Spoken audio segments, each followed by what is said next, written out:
আসসালামু আলাইকুম। আশা করি সবাই অনেক ভালো আছেন। সঞ্চয়পত্র বিষয়ে আমি অনেকে আমাকে প্রশ্ন করে থাকেন ইনবক্সে এবং আমার পেজে অনেকে প্রশ্ন করে থাকেন। তো একজন প্রশ্ন করেছেন যে, "আমি দেশের বাইরে চলে যাবো।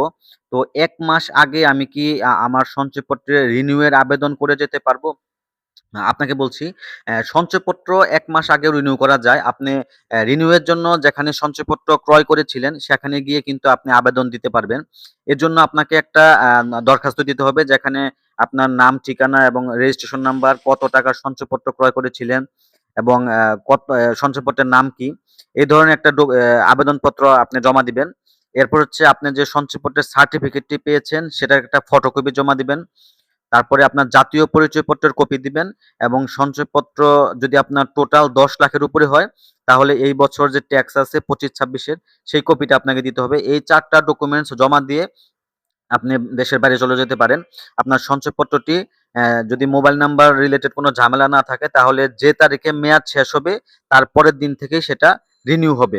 আপনি রিনিউ হবে এটা বুঝবেন কিভাবে? যদি দেখেন যে অ্যা মেয়াদের ২ দিনের মধ্যে আপনার টাকাটি আসেনি আপনার সেভিংস অ্যাকাউন্টে, তাহলে বুঝবেন যে এটা রিনিউ হয়েছে। তাছাড়া অনলাইনেও কিন্তু এনএসডি ন্যাশনাল সেভিংস ডিপার্টমেন্ট, এখানে লগইন করেও কিন্তু আপনারা দেখতে পারেন যে আপনার এটা রিনিউ হয়েছে কিনা। রিনিউ হলে আপনি নতুন একটা রেজিস্ট্রেশন নাম্বার এখান থেকে পাবেন আরকি। আর ইনভেস্টমেন্ট সার্টিফিকেট আপনারা অনলাইন থেকে নামাতে পারবেন। কিভাবে অনলাইন থেকে সার্টিফিকেট নামাবেন সেই সম্পর্কিত পোস্ট আমার পেজে দেওয়া আছে। আশা করি আপনার প্রশ্নের উত্তরটি পেয়েছেন। আরো কারো এরকম প্রশ্ন থাকলে আমাকে অ্যাম কমেন্টস করে জানাতে পারেন। আর আমার এই পেজটিকে ফলো দিয়ে রাখবেন আর এই ভিডিওটি শেয়ার করে সবাইকে দেখার সুযোগ করে দিবেন। আসসালামু আলাইকুম।